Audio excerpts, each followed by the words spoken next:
Hola, bienvenido al podcast Relatos de una Evita.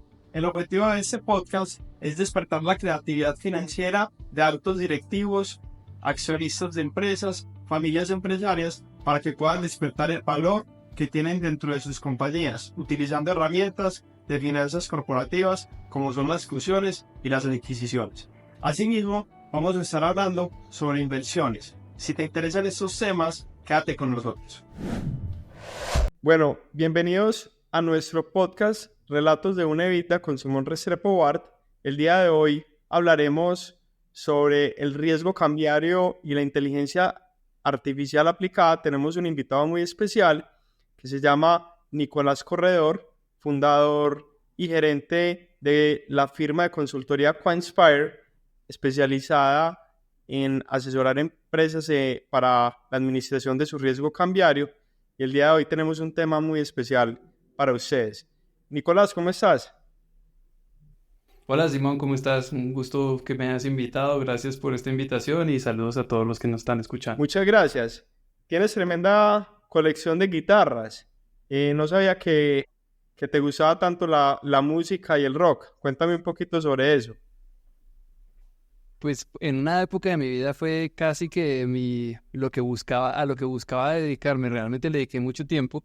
Tengo unas guitarras desde una PRS por allá atrás, una Les Paul, una Stratocaster, una Telecaster, todas como cada una con su sonido y sus colores, y era porque tuve una banda que se llama hoy en día, siguen todavía tocando ya sin mí, se llama Before Volume.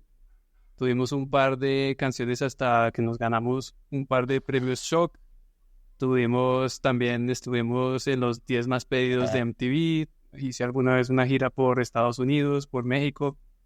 Y bueno, muchas alegrías por ahí tengo. Increíble, increíble. Yo también tuve mi guitarra Yamaha, una guitarra eléctrica, y también tuve una guitarra acústica española. También fui muy gomoso de la música. Qué bien, interesante. Bueno, contanos un poquito quién sos vos, qué haces, cuál es tu experiencia. Vale, yo pues me llamo Nicolás Corredor, de educación es bastante cuantitativa, soy ingeniero industrial, matemático y maestro de matemáticas. Me he dedicado toda mi vida laboral a temas de cobertura de riesgo. Empecé por el lado financiero, sobre todo con comisionistas, haciendo gestión de riesgo de posición propia y también trabajando con la bolsa de valores, con los futuros. Y luego ya entré al sector de la palma y de otros commodities. Y después me fui hace como 10 años para la tasa de cambio.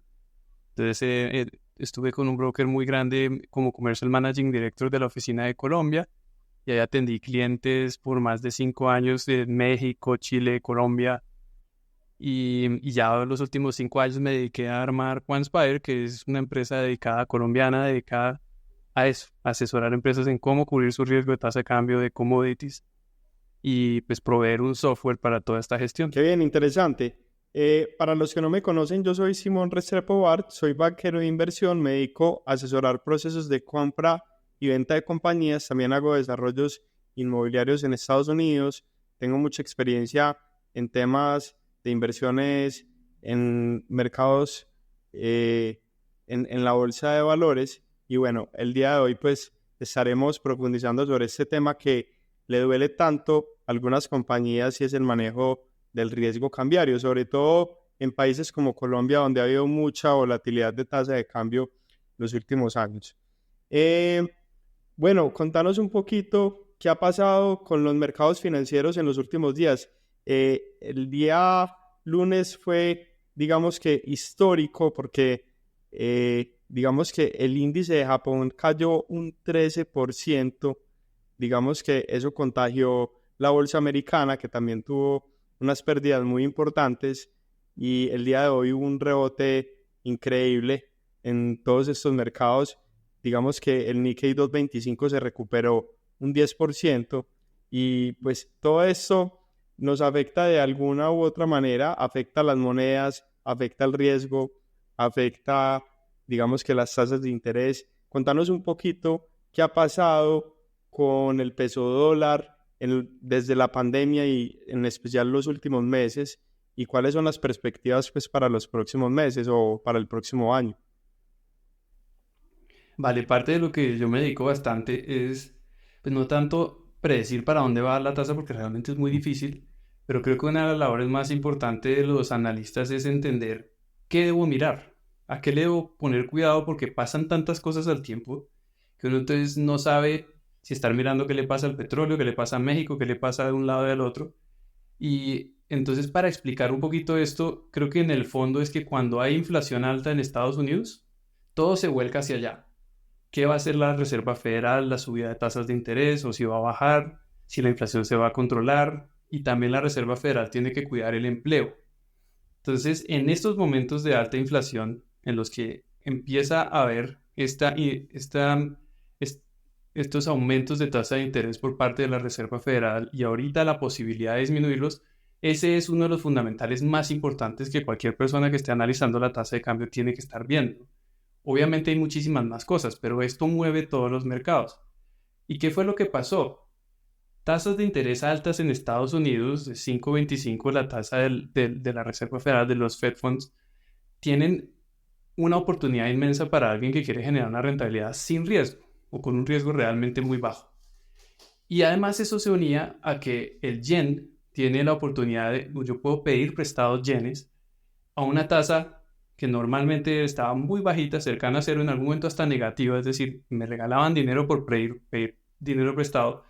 Entonces había una oportunidad inmensa, te pido prestado gratis o sin tasa de interés, me voy a Estados Unidos, lo invierto sin riesgo a una tasa de interés buena y luego me devuelvo, dado que el yen no tiene un riesgo tan grande como por ejemplo el peso colombiano contra el dólar, pago mi deuda en yenes y hago una utilidad casi que gratis. El problema es que suben las tasas de interés en yenes. El Banco de Japón después de muchos años subió tasas de interés. Por el otro lado, ahora hay probabilidad de que la Reserva Federal baje las tasas de interés y además el yen se ha venido fortaleciendo. Entonces, esa operación que se llama carry trade, me endeudo en una moneda con tasa de interés baja, voy a otra que tiene tasa de interés alta y me devuelvo y pago la deuda al final y tengo una utilidad, ese carry trade dejó de ser tan atractivo de un momento a otro por la probabilidad de una bajada de tasas de interés en Estados Unidos que se aumentó muchísimo porque el empleo salió muy mal. Entonces, como la Fed tiene que cuidar la inflación y el empleo, si el empleo está mal, hay más probabilidad que la Fed baje tasas de interés y todo este carry trade empieza a no ser tan atractivo. Eso generó un movimiento enorme porque aunque Japón tiene una economía grande, es un poco sorprendente que Japón es el país que más tiene bonos de Estados Unidos, más que China. Entonces lo que estamos hablando es una cantidad de dinero puesta en estas operaciones que si se revierte genera movimientos enormes y eso fue lo que pasó. Un pánico y un cambio en la mentalidad en un solo día, porque además hace una semana no estábamos hablando de nada de esto. Y esa dificultad hace que realmente uno no sepa realmente qué esperar de la tasa de cambio cuando hay tantas variables. Pero si ustedes se ponen a pensar siempre cuando hay tasa de interés, cuando hay inflación grande y hay tasa de interés interesante de Estados Unidos, esos son los fundamentales. Si uno está mirando eso, puede más o menos anticipar qué es lo que puede estar sucediendo y así anticipar movimientos como estos, o al menos no anticiparlos, pero sí protegerse ante potenciales movimientos como estos. Sí, así es. Es muy importante que todos sepan que las tasas de interés, que pues son el costo del dinero, tienen un impacto súper importante sobre las monedas. Entonces, digamos que una economía fuerte y una tasa de interés alta hace que una moneda se fortalezca. En este caso, el yen está muy depreciado y la palabra correcta es depreciado, no devaluado, ¿cierto? Muy depreciado frente al dólar, ¿cierto? En parte porque las tasas de japonesas llevan artificialmente muy bajas por muchos años, entonces se genera todo ese fenómeno del carry trade y adicionalmente, eh, digamos que la economía japonesa ha venido con un crecimiento muy bajo durante muchos años, inclusive ha tenido periodos deflacionarios y eso, digamos que afecta el valor de su moneda, al punto que recientemente llegó a estar la moneda japonesa frente al dólar americano en su punto más bajo durante muchos años y eso también le genera problemas a Japón. Digamos que Japón exporta mucho y pues tener una moneda depreciada es bueno para exportar, pero también importa. Entonces, tener una moneda depreciada puede generar inflación. Entonces, digamos que lo mejor es mantener un equilibrio. El Banco de Japón, si mal no recuerdo, subió en estos días la tasa a 0.25%. Y digamos que eso tiene un impacto tremendo sobre todas estas operaciones especulativas de carry trade. Y digamos que en parte muchos inversionistas, al ver que el yen se empezó a apreciar, empezó a ganar valor, pues tuvieron que cerrar operaciones que tenían, por ejemplo, en acciones tecnológicas en los Estados Unidos para, digamos, devolver el dinero prestado, no tener ese riesgo cambiario. Entonces eso implicó una venta masiva de acciones y en parte por eso cayó la bolsa. Es un tema bastante interesante y así uno lo crea, todo eso nos afecta. Digamos que, ¿cuáles son tus perspectivas ya aterrizando al riesgo colombiano, cierto? ¿Cuáles son tus perspectivas, pues, qué ha venido pasando durante los últimos meses? ¿Para dónde creemos que va la moneda, teniendo en cuenta, pues, las tasas de interés de Estados Unidos, las tasas de interés de Colombia, el riesgo país, la inversión extranjera? ¿Cómo nos afecta eso y qué podemos esperar del peso dólar en los próximos meses? Vale, sí, esa es la pregunta del millón. Y más que comentarles si va a subir o va a bajar, es qué estar mirando para saber si el riesgo se vuelve mayor a la alza o a la baja. Lo primero es que para entender la tasa de cambio uno tiene que mirar los temas locales, que tienen un peso que normalmente era más o menos un 30% del movimiento, y lo que pasa afuera, que puede ser un 70%. Últimamente ha tomado más importancia el tema local porque se han tomado decisiones que nos exponen más. Por ejemplo, todo el tema de las reformas. Cuando ya tenemos un presupuesto que está apretado, con el que nos vamos a necesitar endeudar más, vamos a tener una peor calificación crediticia. Entre más uno se endeude, pues es más difícil pagar las deudas. Perdemos un poco de la calificación que tenemos, nos volvemos un país más riesgoso. Entonces, todo lo que genere déficit genera riesgo. Entonces, muchas reformas, la de la salud que no pasó, pero que se está llevando a cabo de otras maneras, el tema de la reforma laboral que pueda haber, y etcétera, generan más presiones aún sobre un déficit fiscal que ya está muy apretado. Entonces, eso nos aumenta el riesgo país. Eso para tener en cuenta local. Y también temas como la de no exploración y tener que importar gas desde el próximo año inmediatamente nos daña la balanza comercial, porque ya tenemos que importar algo que es muy costoso y se nos empieza a dañar y terminamos importando muchísimo más de lo que exportamos y se nos daña aún más la balanza comercial. Entonces, esas son todas señales alcistas. Más déficit y peor balanza comercial son tendencia como alcista, aunque no es algo dramático de estar pensando en 4.500 o algo así, sino los temas locales nos podríamos mantener en donde estamos más o menos ahorita, presionados un poco al alza, cerca de 4.150 o hacia 4.050, más o menos 100 pesos, es lo que podría pasar. Pero luego viene, que tiene un impacto más grande, lo internacional. Y como lo anticipé ahorita, es que cuando hay inflación en Estados Unidos, el fundamental más importante es qué hace la Fed.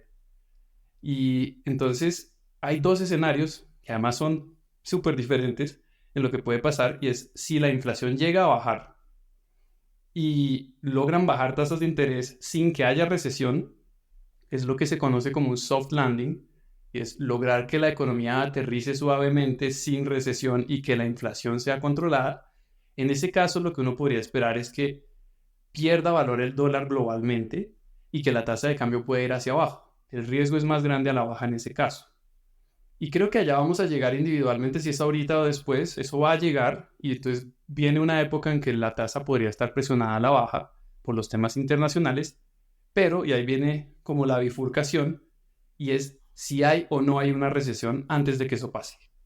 Si en la mitad de este proceso se nos mete una recesión en Estados Unidos, así tipo 2008, pues lo que hace la tasa de cambio normalmente de una recesión es que se sube muchísimo. Acuérdense, de 2008 pasamos creo que de 2.000 a 2.600 y volvió a caer a 2.000 después. En la pandemia pasamos como de 3.200 a 4.200 y volvió a caer un poco. Entonces, normalmente las recesiones son así. Primero sube mucho y luego sí puede volver a caer la tasa. Entonces, si llega a haber recesión, sobre todo si es una recesión fuerte en Estados Unidos, antes de que la tasa pudiera caer porque el dólar globalmente caiga, tendríamos esa presión alcista. Entonces, por eso les digo que no les puedo predecir la tasa. Si hay recesión, podemos ver un 4.500, 4.700. Si no hay recesión y empiezan a bajar tasas, ya podemos irnos hacia el lado de 3.900 y volver a ver hasta 3.800 como vimos este año, de aquí a unos 6 meses, un año. Entonces son dos caminos muy diferentes en los que creo que lo que les dejaría para estar mirando es cómo va la inflación, si sigue cayendo como viene en Estados Unidos, y dentro de esa inflación estar mirando muy bien la situación de la economía, en particular viendo el empleo, y en general si va a haber o no va a haber una recesión, lo cual nos va a decir hacia qué lado nos vamos a ir. Entonces, desde nuestro punto de vista no es predecir la tasa de cambio, sino ver qué debemos mirar, cuáles son los riesgos que tenemos y luego tomar decisiones de cómo cubrirnos para en ambos escenarios, si se sube o se baja, estar tranquilos, estar más o menos bien protegidos. Pero sí, lástima, qué pena no darte un número. Creo que si me fuera a dar un número, hablaría de 4.050, más o menos 100 pesos, de aquí a fin de año. Porque no estoy no veo una recesión fuerte, pero tampoco veo que pueda haber un soft landing así de rápido. Entonces me quedaría con 4.050 de aquí a fin de año, más o menos 100 Qué pesos. bien. Algo interesante es que pues Trump con su reciente atentado pues ganó mucha popularidad, aumentaron las probabilidades de que sea elegido presidente y hay muchos analistas que piensan que Trump puede ser inflacionario porque Trump, digamos, con sus políticas económicas generalmente lo que ha hecho es generar empleo, generar consumo, mayor empleo y mayor consumo aumentan la inflación, entonces al aumentar la inflación, la Fed eventualmente una de las herramientas que tiene para disminuir la inflación es subir las tasas hace que el dólar aumente de precio de forma relativa frente a otras monedas, entonces digamos que la política tanto local como internacional nos afecta mucho y son muchos escenarios con muchas probabilidades. Por ahí dicen que hay tontos que se dedican a pronosticar la tasa de cambio y otros tontos que les creen a esos que pronostican, ¿cierto? Pero de todas maneras todos tenemos que tomar una posición en determinado momento para saber cómo gestionamos el riesgo dentro de nuestras compañías. Hablemos sobre qué herramientas tienen los empresarios para cubrir el riesgo cambiario, porque digamos hay algunos que no toman ningún tipo de cobertura, sino que digamos que esperan a ver qué va pasando y dependiendo de eso van subiendo o bajando los precios. Algunos son un poco más sofisticados y utilizan, por ejemplo, los forwards, pero existen otras herramientas que no son tan conocidas y que pueden ser muy útiles para gestionar ese riesgo. Contanos un poquito qué herramientas pues tienen los empresarios y, por ejemplo, qué tipo de herramientas utilizas vos con tus clientes. Buenísimo, sí. Lo primero que necesita cualquiera, si es importador, exportador, es entender muy bien su riesgo. Y lastimosamente no es tan sencillo como si soy importador tengo un riesgo si la tasa sube y si soy exportador es un riesgo si la tasa cae, sino un par de tips que les doy rápido es si usted es importador, pregúntese si tiene la capacidad de cada vez que se sube la tasa de cambio, qué tan rápido puede usted subir sus precios de venta. Si yo lo pudiera hacer a la misma velocidad, casi que ni tendría riesgo.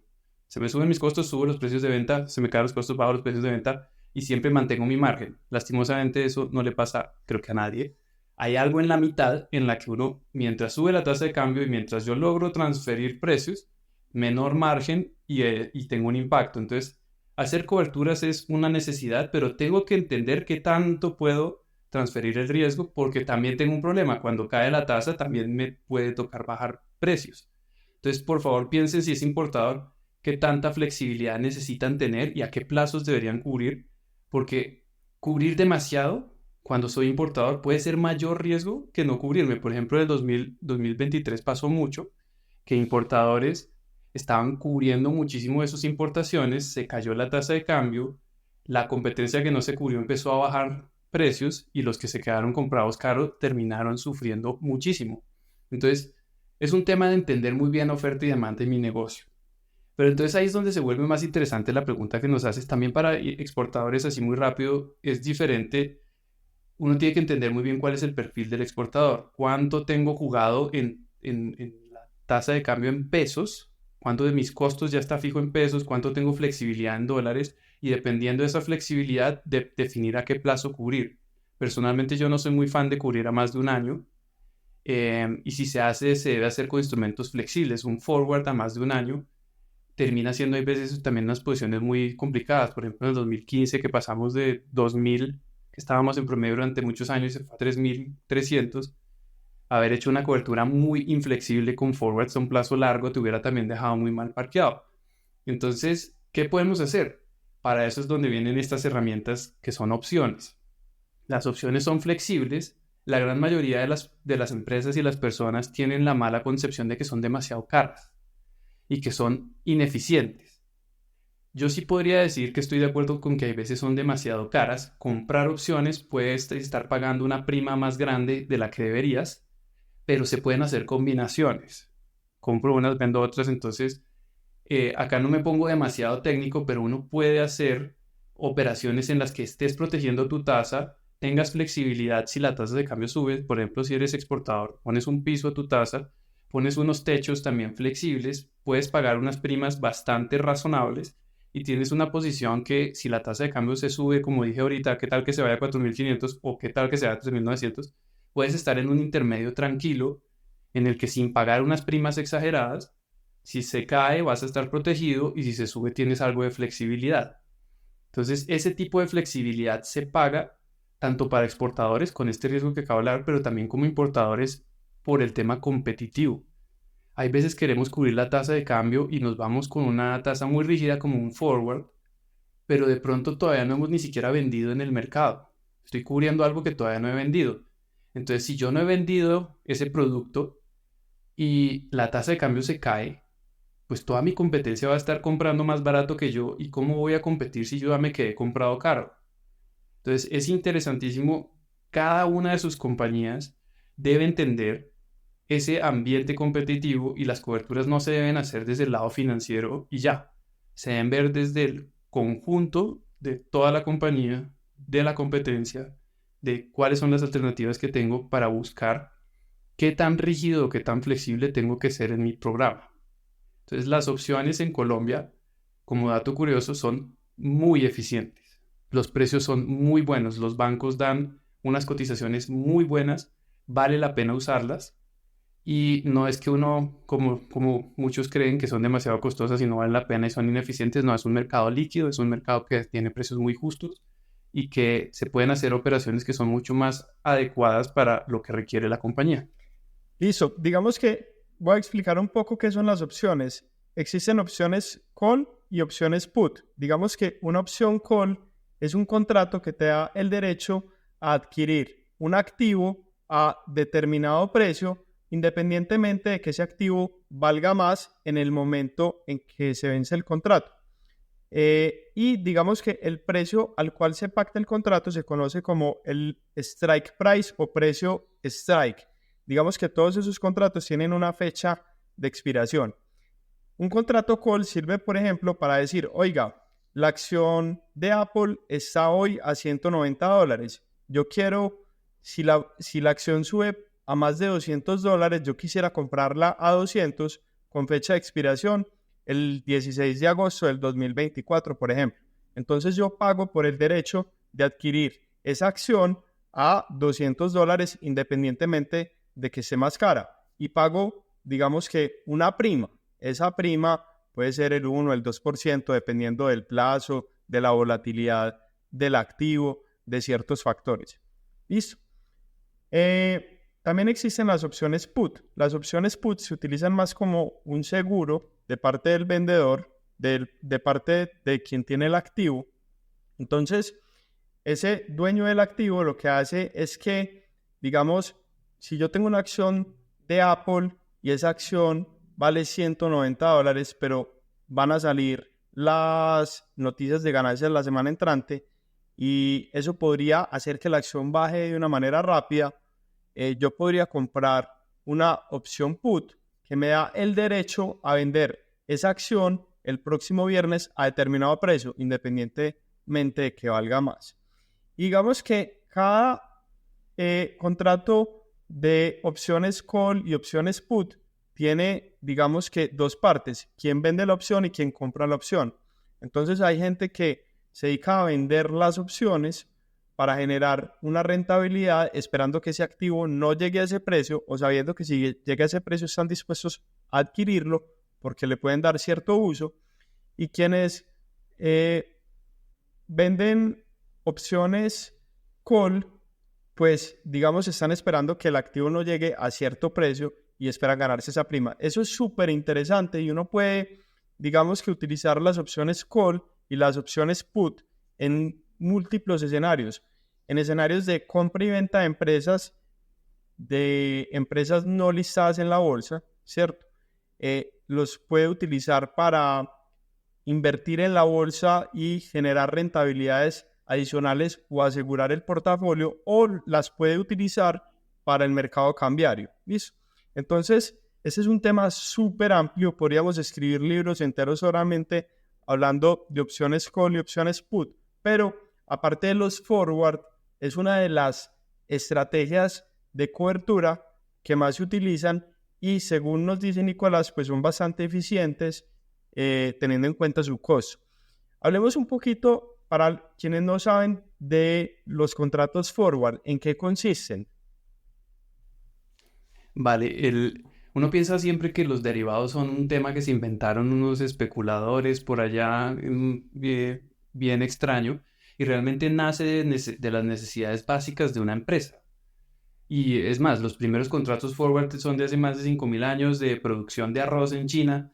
¿Por qué? Porque si yo estoy produciendo flores y las voy a vender y me las van a pagar en febrero del próximo año, en San Valentín, yo estoy haciendo la inversión desde hoy. Yo estoy haciendo un montón de apuestas en pesos, y lo que voy a recibir en el futuro es una cantidad de dólares que no sé cuántos pesos van a ser.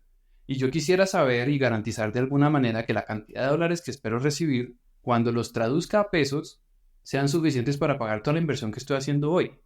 Entonces tiene todo el sentido que yo quiera tener un instrumento, y justamente son los forwards, que se los ofrecen a uno cualquier banco, comisionistas también y demás. Hay futuros también, pero hablemos de los forwards en particular. Y es que yo puedo llamar al banco y decirle: voy a recibir $1.000.000 en febrero del próximo año, ¿a cuánto se los puedo vender? Y usted me entrega pesos. Y desde hoy pactamos la tasa. Entonces yo pacto la entrega de dólares en una fecha dada, a una tasa dada, y se ejecuta en ese momento, se entregan los dólares y se reciben los pesos, pero la negociación la hice desde hoy. Y justamente eso es donde se entiende qué es una cobertura, porque no es que yo esté especulando y creyendo e intentando apostarle que la tasa de aquí a febrero va a caer, sino lo que estoy es garantizando que las inversiones que hice hoy valgan la pena en febrero y yo recupere. De ahí nacen los forwards, es poder comprar o vender dólares. En el caso de los forwards sobre tasa de cambio, sobre el dólar contra el peso, yo estoy comprando o vendiendo dólares a futuro, pacto con el banco la fecha, el monto y la tasa. Y desde hoy hago esa compra. Igual si soy un comprador. Si yo hice un negocio acá con un cliente colombiano, voy a importar cualquier materia prima, cualquier insumo, voy a procesarlo y se lo voy a entregar en 3 meses, y yo ya sé a cuánto me va a pagar esa compañía en pesos, yo ya le ofrecí el producto en pesos, pues yo necesito garantizar que esas compras que voy a hacer pues no estén fluctuando con la tasa de cambio, sino garantizar también a cuánto las voy a comprar. Entonces yo hago un forward de compra de dólares a futuro para garantizar que esa venta que hice en pesos tenga el margen y la rentabilidad que yo quería. Entonces forward sencillamente es un instrumento financiero, se llaman derivados, en el que pacto la compra o venta de un activo, en este caso el dólar contra el peso colombiano, una compra o una venta a futuro, a una tasa dada, una cantidad dada. Eso es lo que es. Suena muy técnico, pero realmente es una necesidad básica de cualquier proyecto de producción o de consumo. Muy bien, Nicolás, aparte de las opciones y de los forward, ¿qué otros instrumentos de cobertura existen, o, digamos, podríamos utilizar para cubrir nuestro riesgo cambiario? Pues dentro de las opciones, ahí sí se enloquece uno, porque se pueden, con la opción put y call que explicaste ahorita, hay unas combinaciones, no sé, yo conozco al menos 300 de cómo comprar una put acá, vender otra acá, comprar una call y hacer mezclas y mezclas. Y entonces eso ya se vuelven estructuras que realmente en la práctica con mis clientes terminamos usando 3, máximo 5 de las 300 que te digo. Y entonces eso, pero esos realmente son mezclas de forwards y opciones. Eso es como todo un gran reino de alternativas. Por el otro lado, existen los swaps, que pueden, una manera sencillísima de entender es como, por ejemplo, las deudas. Yo tengo unos pagos de intereses, tengo unos pagos de capital y supongamos que la deuda está en dólares. Entonces yo quiero pasarla a pesos. Yo puedo hacer un swap en el que todos esos pagos me los pasan a pesos y yo ya sé cuántos pesos voy a pagar en cada uno de esos momentos. Eso es lo que se conoce como un swap. Y hay swaps de tasa de interés, swap de tasa de cambio. Entonces, tasa de cambio es pactar de dólares a pesos o de pesos a dólares. Y swap de tasa de interés es que de pronto yo tengo una deuda que está en SOFR más X. Yo puedo dejar de tener ese SOFR que sube o baja y pactar una tasa fija, tasa de interés fija. Entonces, esta es otra herramienta que existe y en Colombia además es muy eficiente. Si una empresa no lo está usando en este momento, siempre existe la alternativa de endeudarse en pesos o endeudarse en dólares y hacerle una cobertura, que es lo que se conoce como un sintético. No es que siempre sea mejor, pero la gran mayoría del tiempo sí puede ser más eficiente endeudarse en dólares y hacer un swap de tasa de cambio. Obviamente depende de cada momento y de los cupos que uno tenga, etcétera, pero esa alternativa también existe y las empresas dentro del tema de coberturas, lo que hemos hablado hasta ahorita ha sido las coberturas de los flujos operativos, pero también existe esa parte importantísima de los activos y pasivos que tengo en dólares.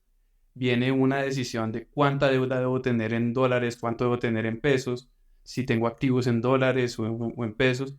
Esas decisiones de cómo me endeudo y cómo están mis activos y pasivos también hacen parte de un programa de coberturas, para que la empresa no vaya a tener un diferencial cambiario muy grande si la tasa sube o baja, dañar los resultados en el PIG por culpa de la tasa de cambio.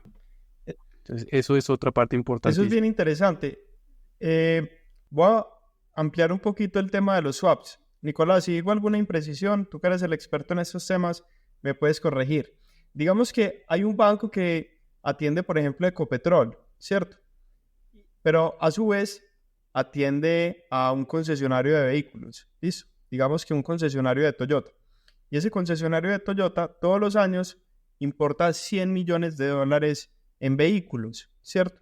Y Ecopetrol todos los años exporta más de 100 millones de dólares en petróleo. Entonces el banco internamente puede, digamos que cruzar, digamos que los ingresos con los egresos de otro y decir, oiga, señor Ecopetrol, venga, yo le voy a garantizar una tasa en pesos, señor importador de Toyotas, yo le voy a garantizar una tasa en ese momento. Entonces, internamente cruza las exportaciones de Ecopetrol con las importaciones del concesionario de Toyota y a los dos les garantiza una tasa por 10 años, predeterminada. Digamos que ahí existe el riesgo de que el concesionario de Toyota podría importar las Toyotas más baratas en caso de que el peso se fortalezca, o Ecopetrol podría recibir más pesos por cada dólar que exporta, pero sirve como para generar coberturas de largo plazo. Tengo entendido que este tema funciona muy bien en mercados más desarrollados y en algunos casos hemos tratado de estructurar deudas de largo plazo con algunos clientes utilizando swaps, pero los swaps en Colombia todavía no están como tan desarrollados y pueden ser un poco costosos. Hay retos grandes. Algunos de los clientes más difíciles es cuando tenemos proyectos de muy largo plazo. Algunos hay veces con incertidumbre de cuándo vas a recibir los dólares. Entonces, hacer swaps hay veces puede ser complicado y requiere una operatividad adicional de, bueno, me cubro al máximo plazo que me den, que digamos sea año y medio, pero no voy a pagar esa deuda o no voy a traer esa inversión sino hasta dentro de 3 años. Entonces, tengo que cubrirme a año y medio y luego aplazarlo un poco más. Sí el peso colombiano tiene realmente contra la región unas cosas que a uno lo sorprenden de lo avanzados que estamos. Tenemos estas opciones y tenemos estos instrumentos y realmente cuando pues teniendo la experiencia de conocer toda Latinoamérica, realmente siento que Obviamente contra México no hay nada que hacer porque es enorme, es la moneda, una de las monedas más líquidas del mundo y es impresionante, pero realmente versus precios de opciones y todo eso estamos muy bien. Creo que lo que sí nos falta es este tipo de instrumentos más de largo plazo que uno le pudieran ayudar a estructurar estos temas. Sí, ahí sí uno siente un poquito la diferencia. Es en esos casos en que sí se siente que hay más para desarrollar y seguramente nos desarrollará. Bueno, Nicolás, digamos, ¿cuál puede ser la diferencia en tasa de interés entre endeudarse en pesos colombianos versus dólares americanos? Para un ejemplo específico, obviamente las tasas de interés dependen del cliente, el riesgo del cliente, de diferentes factores, pero, por ejemplo, poniendo un caso específico de un cliente tuyo, ¿cuánto le cuesta endeudarse en pesos? ¿Cuánto le cuesta endeudarse en dólares? ¿Y qué pasa si toma esa deuda en dólares, pero adicionalmente le adquiere una cobertura, ¿cierto? Para que se convierta en un sintético y no tenga el riesgo cambiario. Sí, aquí pues obviamente aproximando y sacando números, pues uno podría ver, no sé, en este momento podrías tener una deuda en dólares, digamos, al 6%, un poquito más. Y esa tasa de interés, pues normalmente tiene un beneficio y es que como hay tanta liquidez en dólares, pues te lo cobran, digamos, a software más X más un spread. Ese spread tiende a ser bajito por la liquidez. Entonces, obtienes una tasa de interés muy buena. Luego te vas aquí a Colombia, que puede ser Iberia, puede ser cualquier otra tasa que estés utilizando de referencia, te podría dar más o menos así, abuelo Pablo, no 11.5 o algo así, 11 algo por ese nivel. Entonces hay un diferencial de tasas de interés que podría ser, pues básicamente alrededor de, no sé, 4,5, 5, 6 de diferencia entre una endeudarse en pesos o endeudarse en dólares. Pero entonces acá esto se conecta con el mismo carry trade que hablamos al principio de Japón. Y es que pues la compañía tiene que decidir en qué moneda se debe endeudar. Y porque seamos colombianos no implica que tu moneda tenga que ser el peso. Porque si eres un exportador que tiene 95% de tus ingresos están en dólares, eh, pues tiene mucho sentido que te endeudes en dólares también. Porque suba o baje la tasa de cambio, vas a obtener los dólares para pagar esa deuda. Obviamente, cuidado, no todas las empresas pueden tomar esto como un hecho, toca obviamente analizarlo un poquito más y estar seguros de lo que acabamos, de los supuestos que acabo de decir. Pero entonces está esa gran pregunta de las empresas es, ¿en qué moneda me endeudo? Y yo sí vi mucho sufrimiento, por ejemplo, en el 2015, con empresas que se endeudaron en dólares. La tasa de cambio llevaba años y años que no subía de 2000 y endeudarse en dólares era una tasa inferior, como hablamos ahorita, un diferencial importante. Se endeudan en dólares, pero en este caso sí sus ingresos estaban en pesos. Y resulta que se sube la tasa de cambio, pasó de 2.000 a 3.300 y entonces tu deuda se te fue para arriba impresionante y vi lastimosamente empresas quebrándose. Y pues, me acuerdo en particular una que se tenía que gastar $15,000 en una opción, no se los gastó y 6 meses después se quebró. Por eso, fue una de mis tristezas grandes. No era un cliente ni siquiera, sino fue alguien que llegó. En ese momento trabajaba con el broker y nos preguntó qué podía hacer. Le dijimos, hagamos esto, abrió la cuenta y todo, pero no lo hizo y luego terminó lastimosamente en ese caso. Em, y entonces el tema de en qué moneda me endeudo es importantísimo para las empresas y debe ir no de acuerdo al país en el que estás, sino de acuerdo a cómo vas a generar los recursos con los que vas a pagar esa deuda. Se vale, sin embargo, endeudarse en una moneda que no sea la que vas a generar los ingresos, pero tienes que caer en cuenta que eso es especular y tiene un riesgo y tienes que medirlo y tienes que saber que si se va todo en contra, por favor no te quiebres. Entonces hay veces es, como en el caso de ellos hubiera sido buenísimo, bueno, endeudes en dólares, pero solamente un 20%, no haga el 100% de su deuda. Y, o algo así, o haga la cobertura que le propusimos en ese momento. Em, lo que pasa también es que si yo hago la cobertura del 100% de la exposición, termina siendo muy parecido. Endeudarme en pesos al 11.5 que acabo de decir, y también puedo pedir prestado en 6% en dólares y hacer un forward o hacer un swap de tasa de cambio. Normalmente ese swap tiene un costo y termina haciendo que sean muy comparables. Sea 11.5 contra 11.45, 11.5 contra 11.55, terminan siendo muy parecidos, pero es importante que las empresas entiendan que existe esa alternativa. Me puedo endeudar en pesos o me puedo endeudar en dólares y hacer cobertura de la tasa. Y también existe la alternativa de especularle a la tasa y poder buscar una tasa de interés menor en dólares, pero ojo con el riesgo. Cada empresa tiene que tomar estas decisiones de acuerdo a su perfil y de acuerdo pues, sí, a lo que necesite en particular. Así es, no se me olvida un caso conocido cuando Sergio Fajardo era gobernador de Antioquia en el año 2013.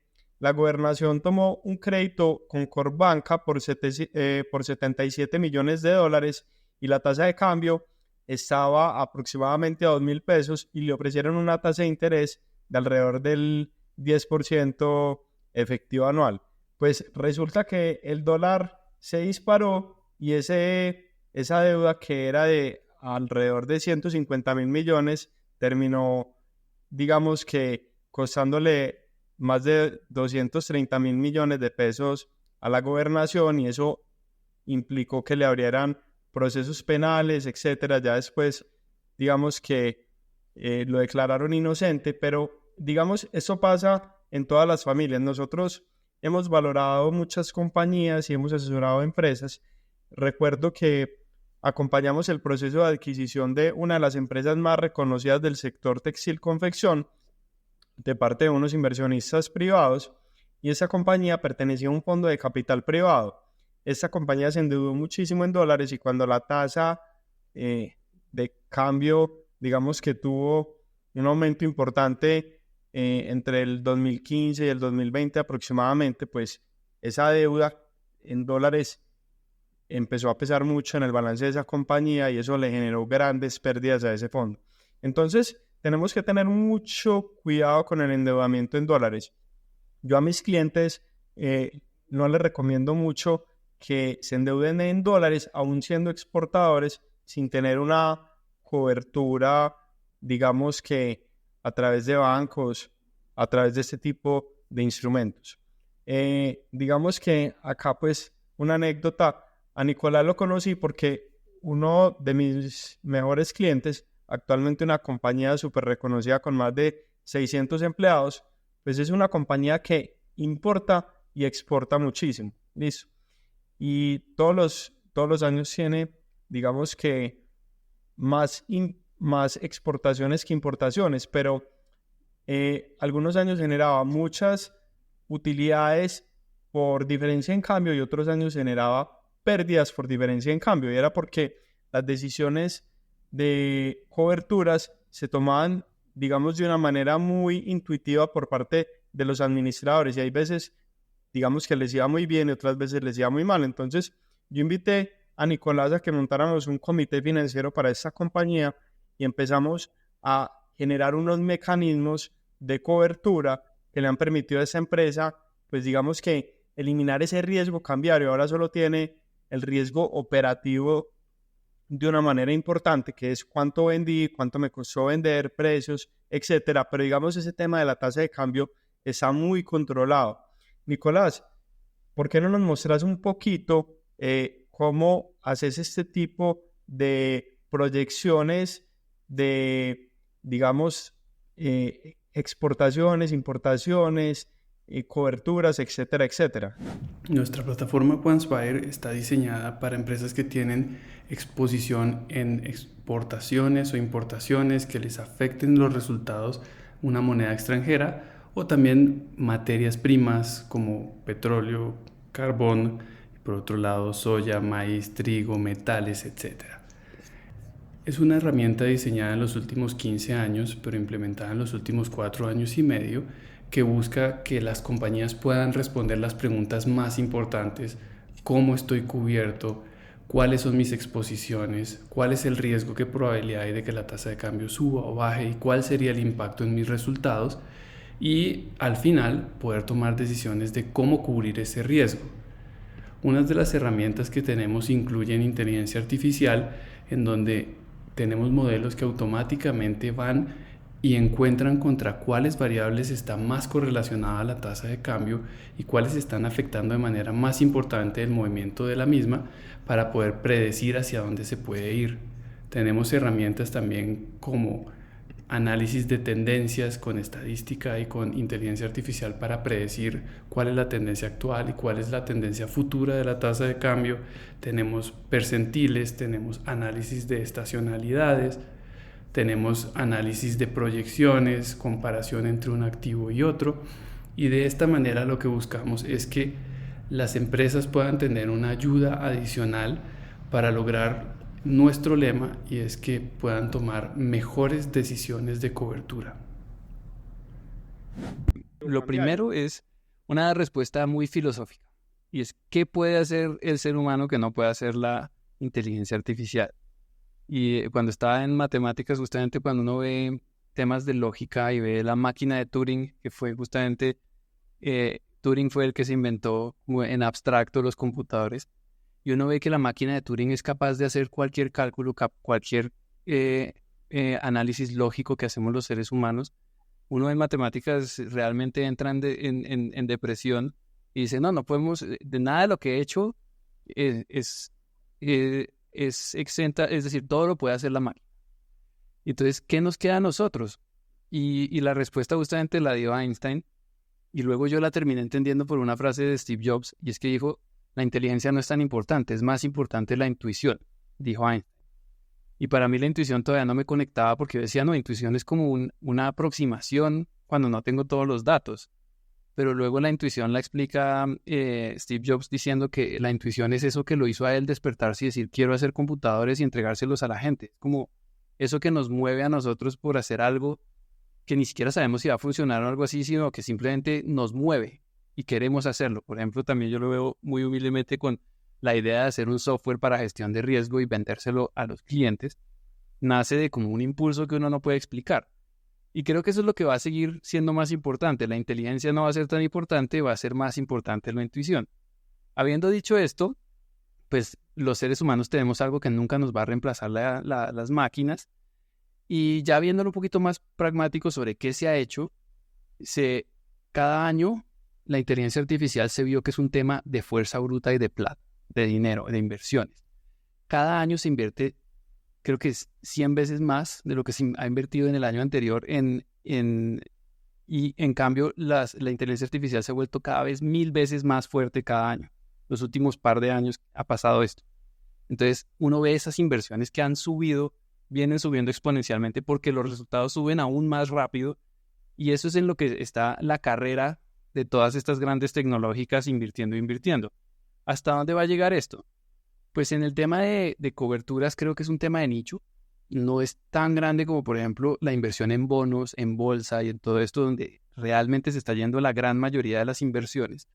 Sino lo que yo creo y lo que he visto que se ha desarrollado es que la inteligencia artificial nos va a ayudar a que las decisiones de cobertura sean más fáciles de tomar y va a ser como nuestro asesor para podernos ayudar y alertar. Entonces, ¿qué herramientas tiene? No, pues para predecir la tasa de cambio y predecir mis riesgos, cada vez va a poder aprender más de mis datos y poderme dar una mejor medición de riesgo. Que yo siento que hay mucho para hacer en la medición de riesgo. Normalmente uno se basa mucho en ver hasta dónde puede subir o bajar la tasa, pero por ejemplo unir eso con mi oferta y demanda y con la situación del país, realmente me da la decisión de cómo debería cubrirme. Pero sí veo que va a ser como no veo en los próximos 5 años, 10 años, una caja negra que nos tome las decisiones de cobertura. Yo creo que va a ser una herramienta que las decisiones de cobertura las vamos a seguir tomando seres humanos, pero vamos a tener herramientas que nos van a ayudar a que esas decisiones, primero, nos tomen menos tiempo en tomar y segundo, sean muchísimo mejores. Entonces, ese es el futuro que yo veo. Por ejemplo, en la plataforma tenemos algo de inteligencia artificial en el que automáticamente todas las noches se reparametrizan los modelos y nos dicen, en este momento lo más importante a mirar es el Brent, peso mexicano, el riesgo país y estos otros indicadores, y según esos indicadores la tasa de cambio tiene un riesgo de irse para arriba o para abajo. Y eso no es perfecto, pues obviamente todavía no es perfecto, ni mucho menos, pero a mí todos los días me ayuda a darme esa luz de para dónde tengo yo el mayor riesgo y qué debo hacer con mis clientes. Entonces creo que ese es un ejemplo muy pequeño de para dónde va a ir esto, de cada vez darnos la capacidad de analizar más cantidad de información, tener todos los números y todos los riesgos mejor entendidos, y entonces las decisiones van a ser mejores. Justamente en Quantspire nuestro lema es inspirar mejores decisiones de cobertura.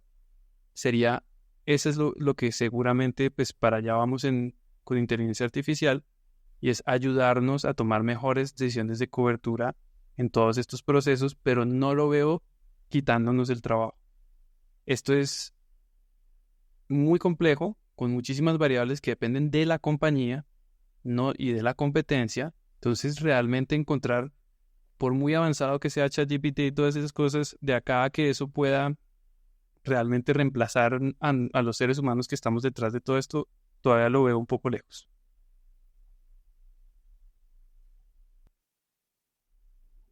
Eso es muy interesante. No se me olvida que hace como 10 días por el chat del comité financiero nos escribiste, oiga, todo parece indicar que el peso se va a depreciar frente al dólar porque hay muchos movimientos internacionales de inversionistas sacando dinero de países emergentes a monedas duras, etcétera. Y en ese momento, pues decidí comprar unos dólares y pues en esos pocos días la tasa ha subido más de 100 pesos. Entonces, este tipo de herramientas son muy útiles. Yo tengo, digamos que gestiono algunos portafolios importantes en mercados de acciones, y uno, para tomar decisiones de inversión en los mercados de acciones, tiene que tener en cuenta el análisis fundamental y el análisis técnico. Digamos que el análisis fundamental tiene que ver con, pues, cuántas utilidades genera una compañía, si está creciendo o no, cuántos activos o pasivos utiliza para generar esas ventas y esas utilidades, etcétera, etcétera. Y con base en eso, uno puede saber si una compañía está barata, está cara y cuál es la rentabilidad esperada a futuro. Pero por otro lado está el análisis técnico, y el análisis técnico por medio de gráficas, volúmenes, etcétera, pues analiza cómo está la oferta y la demanda por determinado activo. En Colombia sabemos que la mayoría de las acciones listadas en el mercado local están subvaloradas, están muy baratas, pero la pregunta es cuándo entrar, cuándo salir. Y digamos que el análisis fundamental me dice qué activo comprar y el análisis técnico me dice cuándo comprar. Entonces, yo tengo unos sistemas de suscripción en Estados Unidos que me permiten saber, por ejemplo, cuándo es el momento de comprar una acción con base en análisis técnico, y estos sistemas ponderan un montón de variables, de volúmenes, de medias móviles, etcétera, etcétera, y con base en eso me dice, vea, 77% de probabilidad es mejor comprar ese activo en ese momento, o hay un cruce de media móvil de 50 con 200 días, eso significa que en ese momento ese activo se debe vender. Y uno empieza a ponderar todo eso y toma mejores decisiones. Nicolás, una pregunta. ¿Cómo se puede utilizar esto no solo para temas de monedas, sino también para temas de commodities? Yo tengo clientes que compran miles de toneladas de azúcar al año, o que compran, digamos que derivados del petróleo, ¿cierto? Entonces, ¿cómo se puede utilizar este tipo de herramientas para uno decir cuándo comprar o vender café, ¿cierto? Cuándo comprar o vender azúcar, o cómo funcionan, por ejemplo, las coberturas de clima? Contanos un poquito sobre eso, que es bien interesante, ya como para ir terminando. El tema de las materias primas no es tan alejado de lo que le pasa a la tasa de cambio. Es entender cuáles son justamente, lo escribiste muy bien, los fundamentales.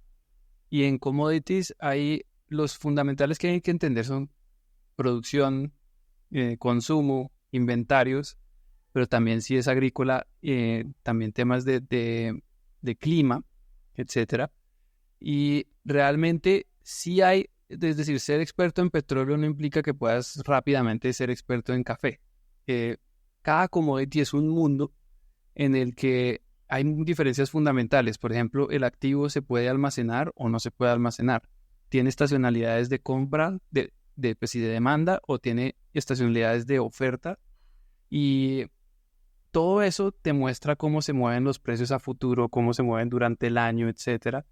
Entonces, sí es importante que la parte fundamental, de lo que contabas del análisis fundamental, uno se vuelva lo más experto posible. Uno tiene que entender el commodity en el que está. Y saber de un commodity no implica saber de otro. Realmente son mundos impresionantemente diferentes. Hay veces puede ser azúcar y café y uno dice, no, son parecidos, se llaman softs. Todo ese grupo de commodities se deben comportar más o menos igual. No, no tiene nada que ver. Entonces, primero entender esos fundamentales. Luego, análisis técnico. Efectivamente, el análisis técnico sí es más como transversal. Que si sabes bien análisis técnico para un activo, normalmente se puede usar en otro. Entonces, sí, el momento exacto de entrar, el momento exacto de vender y esas decisiones te puede ayudar el análisis técnico, pero siempre digo que es imposible hacer buenos resultados consistentes haciendo solo análisis técnico, que eso es como, hay veces lo que uno entiende de los cursos que ofrecen y es olvídese de todos los fundamentales, se olvide de todas las noticias, todo está en los precios y solamente mire gráficos. Aunque soy muy amigo del análisis técnico, creo que eso es estar cojo completamente si uno solamente mira eso. Y efectivamente hay esas herramientas y también justamente tenemos herramientas de inteligencia artificial parecidas a la que te conté de tasa de cambio para commodities y algunas estadísticas como medir percentiles, medir estacionalidades y cosas. Eso ayuda, todas esas herramientas ayudan. Pero entonces también hay una variable que normalmente siento que se deja de lado y es muy importante y es la relación que tienen tu commodity y tu tasa de cambio. Por ejemplo, si estás comprando azúcar, hay una correlación negativa que no es perfecta, pero que es una correlación importante, y es que cuando se tiende a devaluar la moneda, a subir la tasa, tiende a caer los commodities. Y sobre todo ocurre cuando hay crisis. Por ejemplo, en 2015 fue clarísimo. Se cayeron todos los commodities, la tasa de cambio se duplicó, casi que se duplica, y entonces en ese momento, si tú no estás viendo las dos variables, puedes estar tomando decisiones que te dejen un poco mal parqueado. Y esas correlaciones hay veces son difíciles de predecir y de modelar, y siento que hay veces las manejan dos grupos en la empresa. Alguien que está en compras maneja los commodities, alguien que está en finanzas maneja la tasa, y si no se charlan mucho, de pronto estás poniéndole un riesgo aún mayor a la compañía. Entonces, solamente pondría ese apunte de sepan mucho los fundamentales de su activo, sepan análisis técnico, todas las herramientas de estadísticas que puedan acumular y luego tomen las decisiones conjuntas para commodity y tasa de cambio. No sé, un ejemplo de un productor de azúcar. Imagínate 2015, haber cubierto la tasa de cambio, haber fijado a la tasa que vendías, ya se subió la tasa y no te pudiste beneficiar porque ya vendiste abajo y además el azúcar cayó. Entonces, si no cubriste el azúcar, pero sí cubriste la tasa, tuviste un año realmente muy malo porque vendiste tu azúcar, recibiste menos dólares por tonelada y en la tasa de cambio no te pudiste beneficiar de la subida. Entonces, siempre tienen que estar de la mano los commodities y las tasas. Y bueno, si hay más de un commodity, además se vuelve un poquito más difícil, pero esos análisis son importantes y las dos áreas que cubren commodity y tasa de cambio y tasa de interés deberían estar charlando y deberían estarse reuniendo y tomando decisiones en conjunto. Bueno, súper interesante. Este podcast es patrocinado por One to One Corporate Finance. One to One es una banca de inversión española, actualmente con operación en 27 países, más de 70 socios, ha asesorado más de 2.000 procesos de compra y venta de compañías y agradecemos este patrocinio. Quienes estén interesados en conocer más de estos servicios, debajo de este podcast podrán encontrar un link donde podrán contactar a One to One. Asimismo, Nicolás, digamos que vamos a dejar un link abajo de este podcast para que todas las personas que estén interesadas en conocer más de los servicios de tu firma, entender cómo pueden gestionar mejor el riesgo cambiario, te puedan contactar. Entonces, los que estén interesados pueden hacer clic en estos links para dejarnos sus datos para que los contacte alguien de la firma de Nicolás y puedan recibir una asesoría personalizada. Nicolás, ya para terminar, contanos un poquito cuál ha sido la mejor inversión que has hecho en tu vida. Fue el primer inmueble que me compré en mi apartamento hace ya muchos años. Lastimosamente no era, ojalá hubiera sido algo mucho más grande, pero básicamente en un año se dobló el valor. Y yo estuve ahí viviendo año y medio y luego lo vendí al doble, que es, compré en una muy buena zona, y realmente además extraño un poquito ese apartamento, aunque era pequeño, era realmente muy bonito. Y esa ha sido mi mejor inversión, ni siquiera algo de Bitcoin o algo así de espectacular de rentabilidad, sino algo muy estable, muy seguro, un inmueble, y me fue realmente muy bien. ¿Y cuál es la mejor inversión que has dejado de hacer o la peor inversión que has hecho? No, pues me ofrecieron Bitcoin a $360. Y yo dije, no, ni loco, eso no tiene valor, yo no voy a invertir en eso. Y estaba a $360. Bueno, todos hemos pasado por eso. ¿Y cuál es el libro que más te ha impactado a nivel profesional o a nivel de negocios? ¿Qué libro le recomendarías a nuestra audiencia el día de hoy? Para derivados hay uno y se los van a decir, casi que todos les van a decir el mismo. Se llama Options, Futures and Other Derivatives de Hull.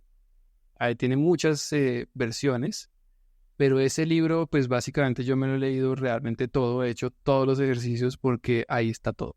Les enseña a medir el riesgo, les define qué es un forward, un futuro, las opciones, mezclas de opciones, etcétera.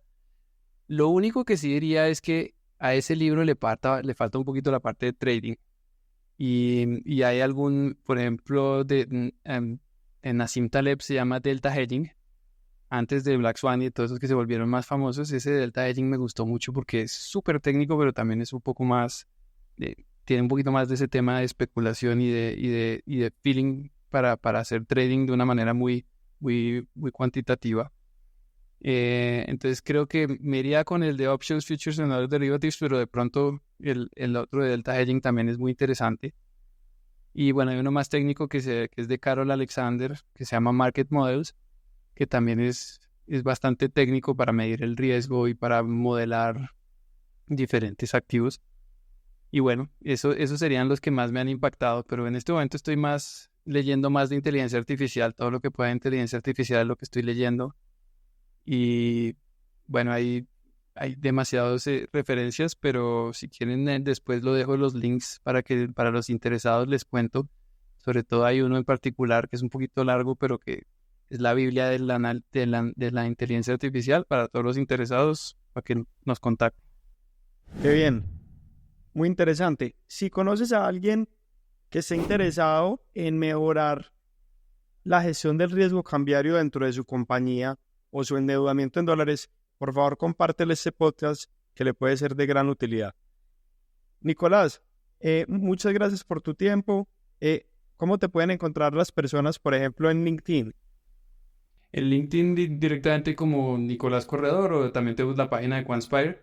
No somos demasiado activos porque no nos vendemos como masivamente en las redes, es más de voz a voz y eso no somos demasiado activos. Entonces sí sería mi LinkedIn, Nicolás Corredor, o también en la página de Quantspire ahí en el mismo LinkedIn. Perfecto, a mí me pueden encontrar como Simón R. Bart. Y bueno, pues muchas gracias, Nicolás, por tu tiempo, por todas estas experiencias que nos has contado. Y más adelante espero que hagamos otro capítulo hablando sobre perspectivas del dólar, perspectivas económicas, etcétera. Muchas gracias por tu tiempo. Y bueno, ahí seguimos conectados permanentemente en nuestro comité financiero. Excelente, Simón. Muchísimas gracias por tu invitación, más bien, y gracias a todos por estar con nosotros. Espero verlos pronto y definitivamente muy interesante este podcast que estás haciendo, Simón. Muchas gracias.